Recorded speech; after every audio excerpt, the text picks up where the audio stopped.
Kong Show and Japan Today present movie reviews for films opening this weekend.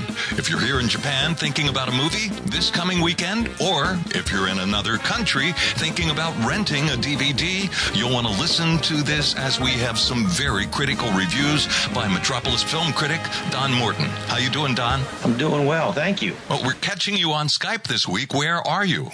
I'm in California, in Silicon Valley. When will you be back in Japan? In a month. All right, well, let's just get right to the movie reviews, starting with The November Man. There's nothing really wrong with this James Bond wannabe movie. There's just nothing really right or very original about it. It's got a former Bond in Pierce Brosnan, the director Roger Donaldson. He's never made a Bond movie, but he could have. It's got lots of explosions and car chases, and even a former Bond girl in Olga Kurylenko. But if this movie were a novel, you could buy it in an airport. Oh. It's a collection of cliches, basically. So you're saying miss this one? Yeah. Next movie is titled Appleseed Alpha. Well, apparently, the Appleseed series has been around for a while. 30 years ago, it was a manga, and then it was a TV series, and 3 movies. Anime and CGI adherents will really get into it.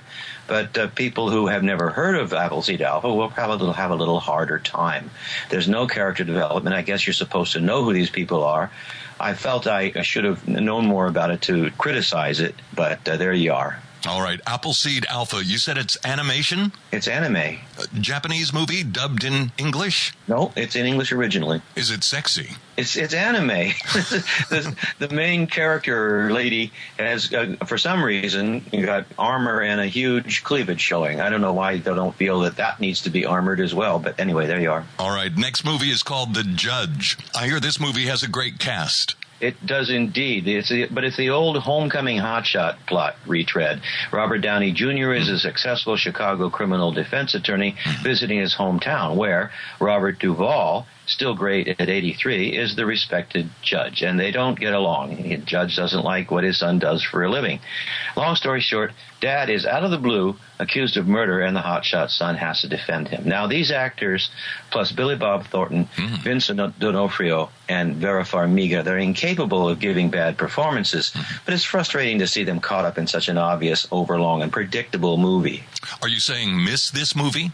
No, the acting is good. It's just don't expect a great story. Moving on, the next movie is all numbers, 12, 12, 12. I assume that's a date. Yeah, this is a massive charity concert was put together right after Hurricane Sandy devastated parts of the New York City, and it raised $50 million or more. Wow. The stars are too numerous to mention. Sir Paul, the Boss, the Stones, Eric, Alicia, Billy, and the Who.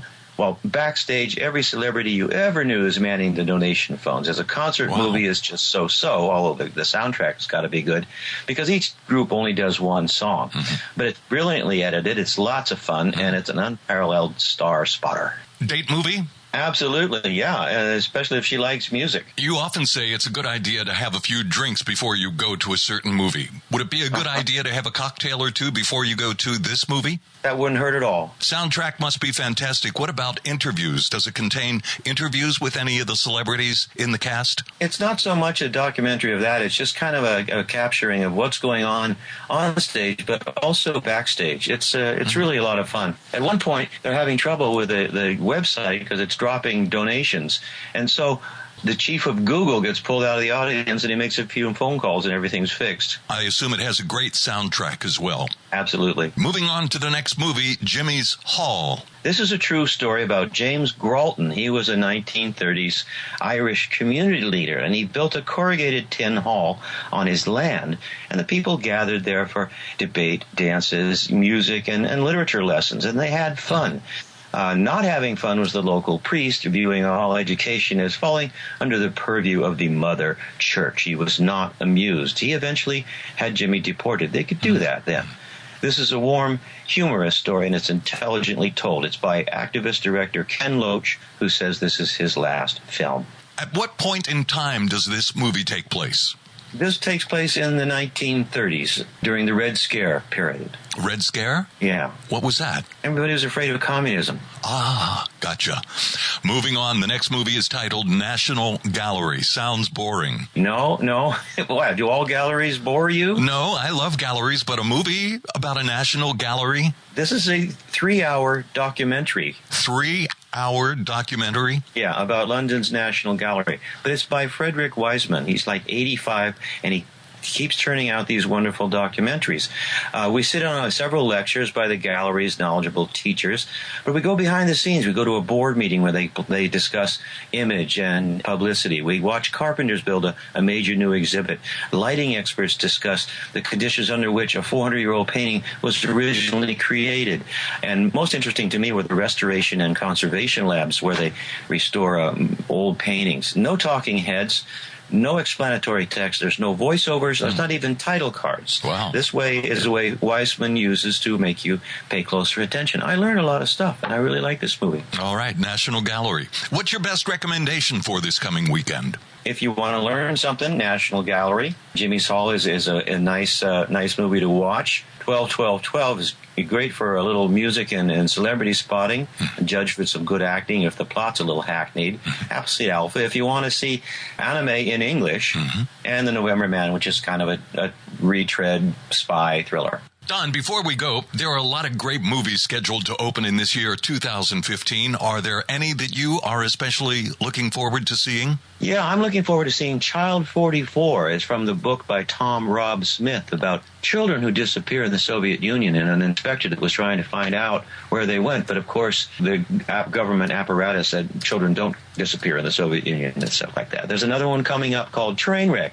It's an Amy Schumer movie directed by Judd Apatow. Now, I'm a fan of Amy Schumer's TV show.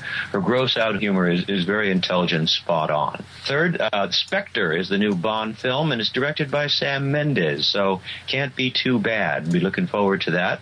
And, of course, Star Wars Episode 7 is coming up, and most of us will be watching that, let's face it, to see if it doesn't suck as bad as the last 3. What about the new Jurassic Park movie? Looking forward to that too. Yeah, the special effects have come a ways in the 20 years since Jurassic Park started. Well, we'll see. It all depends on the story, doesn't it? Yep, I guess so. All right, thank you very much, Don Morton. That pleasure's always mine. Mr. Morton appears in The Kong Show, courtesy of Metropolis Magazine, where you can read all of his reviews. Thanks, Don. Welcome, Kong. See you next week.